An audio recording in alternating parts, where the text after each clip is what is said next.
Over the course of more than 2 years now, we've been able to document a series of failures at the El Paso Independent School District and at the Texas Education Agency. First, there was a complete breakdown of leadership in the district, especially at the school board level, that essentially allowed a rogue superintendent to run unchecked. They gave him a contract that included bonuses based on student performance and then never had any mechanisms to check whether those reports were accurate or honest. It was a real incentive for him to cheat.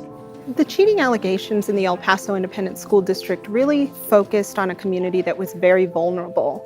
I think in many cases you see cheating schemes that revolve around erasing test answers.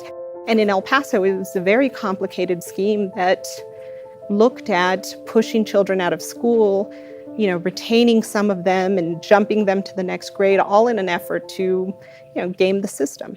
The El Paso Independent School District engaged in some rather unique measures that were all really aimed at one purpose.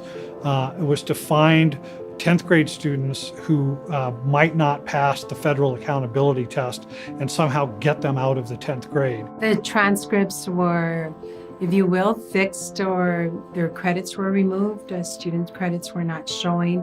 My immediate supervisors at the time were not happy with the findings that I had. It was something that they were doing to my students that I was responsible for, and I didn't think it was fair. As the coverage progressed on this project, on this investigative piece, everybody was trying to hide what was happening, or they were not forthcoming, or maybe they didn't understand that what they were doing was illegal and they were hurting kids.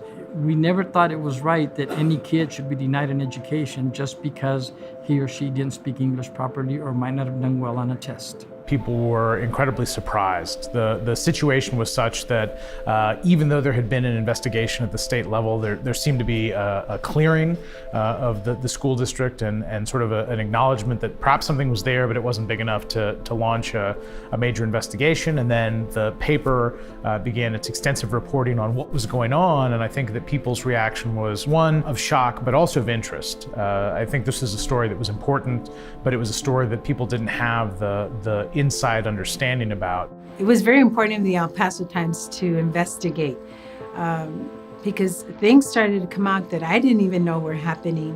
Bob Moore was incredibly involved throughout the investigation. I mean, from the very beginning, I went to him and said, this is a story that I think we need to tell. And, he was incredibly supportive. I think he, a lot of the time, had to take the heat from community members who didn't want us to work on this story. And he did that really well and supported, the investigation the whole way through. I consider the staple of this investigation, of this report, the front page editorial that we ran asking for the Board of Trustees to be accountable for what they've done, and we asked them to resign. By putting that on the front page with their mugshots, with the story, and more importantly, we let everybody else know that the El Paso Times was going to continue till we got answers. People just weren't sure of what to do to fix the problem. So we decided to, with the help of some experts out there, step into the void to discuss what the community and the state could do to begin to address the problems. What Bob did, and under his leadership, I think what the paper was able to do was to take the investigative element and provide the sort of backstage for this story to unfold. And then the editorial page and the editorial comments, I think, gave the editorial board, and especially Bob, the sense of being able to offer some direction.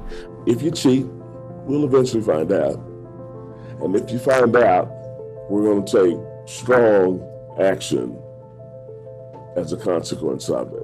We've seen more people become interested in running for school board positions as a result of this coverage. We've seen more parents getting involved in their schools because they realize that their children's future is truly at stake here. I think at the beginning the reaction was very, people wondered why we wouldn't let go. And people were somewhat upset. But as the story evolved and as we were able to uncover more documents and talk to more people, I think the community really rallied behind the stories and really started pushing for change, which was a very big move. Well, what was happening back then is no longer happening now.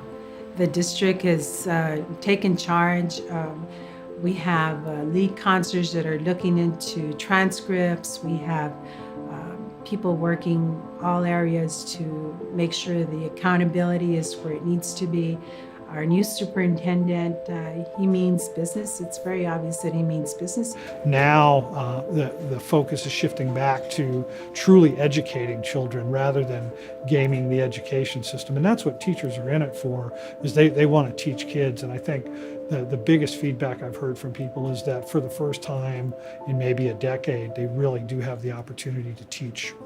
The project had a huge impact on El Paso, and it is unique because we are so close to Mexico, we are so close to the border, we are also isolated, we are 500 miles away from almost any other major city, and people think nobody's watching, people think that the state capital may not be watching, that Washington DC may not be looking at what's going on in El Paso, but now they know that the El Paso Times is looking. But there's still a lot of work to be done, even though we exposed what may be the most abusive cheating scheme in the history of the country. When it came time to vote for school board members, less than 15% of the eligible voters turned out in El Paso. So we still have a lot of work ahead of us to make sure that the public is engaged with the schools in a meaningful way, to really stand up for their kids, to say, this is the education that we demand for our children. This is the kind of governance we expect as citizens, and to really fight for what everybody else, I think, sometimes takes for granted.